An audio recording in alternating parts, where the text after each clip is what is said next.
వరి ధాన్యం ఉత్పత్తిలో తెలంగాణ నంబర్ 1, జాతీయ స్థాయిలో అగ్రస్థానంలో నిలిచిన తెలంగాణ రైతన్న.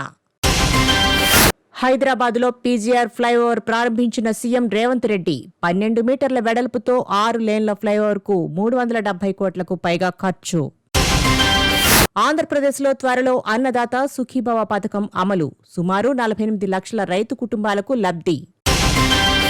ఫోన్ ట్యాపింగ్ కేసులో వెలుగులోకి వస్తున్న కీలక అంశాలు, ఎమ్మెల్సీ కవిత పీఏకు నోటీసులు ఇచ్చిన సిట్ అధికారులు. కేంద్ర మంత్రి రామ్దాస్ అథవాలేను కలిసిన ఎమ్మెల్సీ కవిత, తెలంగాణలో బీసీ రిజర్వేషన్ల బిల్లుకు ఆమోదం లభించేలా చూడాలని వినతి.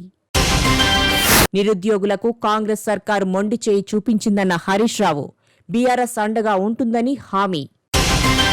పేదల భోజన కేంద్రాలకు అన్నపూర్ణ పేరు మార్పుపై వివాదం, ఇందిరా క్యాంటీన్లుగా మార్చడం మీద గొంతెత్తిన బీఆర్ఎస్. జూలై 1న 2 తెలుగు రాష్ట్రాలకు కొత్త బీజేపీ అధ్యక్షులు, తెలంగాణ రేసులో ఈటెల, రామచందర్, డీకే అరుణ. 2 తెలుగు రాష్ట్రాల్లో పీవీ జయంతి వేడుకలు, ఆర్థిక సంస్కరణల మేధావికి ఘనంగా నివాళులు. గాంధీభవన్కి కొండా మురళి, పీసీసీ క్రమశిక్షణ కమిటీ ముందు హాజరు, 6 పేజీలలో పొందుపరిచిన వాదన.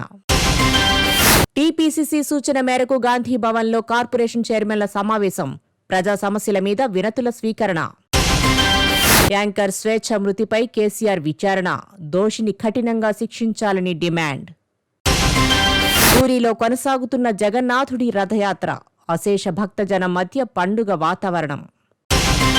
హైడ్రోజన్ ఆధారిత వాహనాలకు ప్రత్యేక నంబర్ ప్లేట్స్, కేంద్ర రవాణా మంత్రిత్వ శాఖ ప్రకటన. దేశవ్యాప్తంగా అన్ని పోస్టాఫీసుల్లో డిజిటల్ చెల్లింపు అమలు, ఆగస్టు 1న ప్రారంభించాలని నిర్ణయం. రా చీఫ్గా పరాగ్ జైన్ నియామకం, పంజాబ్ కేడర్ ఐపీఎస్కు పగ్గాలు అప్పగిస్తూ కేంద్ర కేబినెట్ నిర్ణయం. ఆగస్టు 1 నుంచి 2 సంవత్సరాల పాటు పరాగ్ జైన్ పదవీకాలం. ఎయిర్ ఇండియా ఆఫీసులో పార్టీ చేసుకున్న ఉద్యోగులు, విమానం కూలిన విషాదం నుంచి కోలుకోకముందే పార్టీ చేసుకోవటం మీద వెల్లువెత్తిన విమర్శలు, 4 సీనియర్ అధికారుల డిస్మిస్.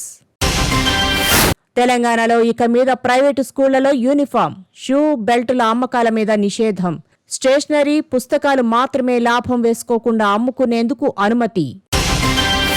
హైదరాబాద్లో మహా న్యూస్ ఛానల్ మీద బీఆర్ఎస్ విద్యార్థి విభాగం రాళ్ల దాడి, ఛానల్ను సందర్శించిన మంత్రి పొన్నం, దాడిని ఖండించిన తెలుగుదేశం, బీజేపీ, తెలంగాణ కాంగ్రెస్ జర్నలిస్టుల సంఘాలు.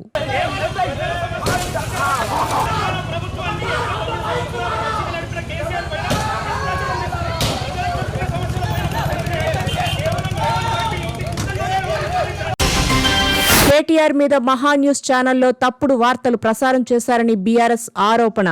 తెలంగాణ భవన్లోకి వెళ్లబోయిన పోలీసులను వారించిన ఆ పార్టీ సీనియర్ నాయకులు. బంగారం ధరల పెరుగుదలకు బ్రేక్, భారీగా తగ్గిన ధరలు. 24 క్యారెట్ల 10 గ్రాముల ధర 98,800 రూపాయలు, కిలో వెండి ధర 1,10,000. జూరాల ప్రాజెక్టు గేట్లను పరిశీలించిన తెలంగాణ మంత్రుల బృందం, 100 కోట్లతో కొత్త బ్రిడ్జి కడతామన్న నీటిపారుదల శాఖ మంత్రి ఉత్తమ్ కుమార్ రెడ్డి. కలకలం రేపిన కోల్కతా గ్యాంగ్ రేప్ ఘటన, మమతా ప్రభుత్వం మీద పెద్ద ఎత్తున నిరసనలు, సెక్యూరిటీ సహా 4 అదుపులోకి తీసుకున్న పోలీసులు. దేశ రాజధానిలో బోనాల వేడుకల ప్రారంభం, 3 రోజుల పాటు ఢిల్లీలో లాల్ దర్వాజా బోనాలు, ఎల్లుండి తెలంగాణ భవన్లో ఫోటో ఎగ్జిబిషన్. జర్నలిస్టు స్వేచ్ఛ అంత్యక్రియలు పూర్తి, ఉరి వల్లనే చనిపోయినట్టు పోస్టు మార్టంలో నిర్ధారణ. పరారీలో నిందితుడు పూర్ణచందర్ నాయక్,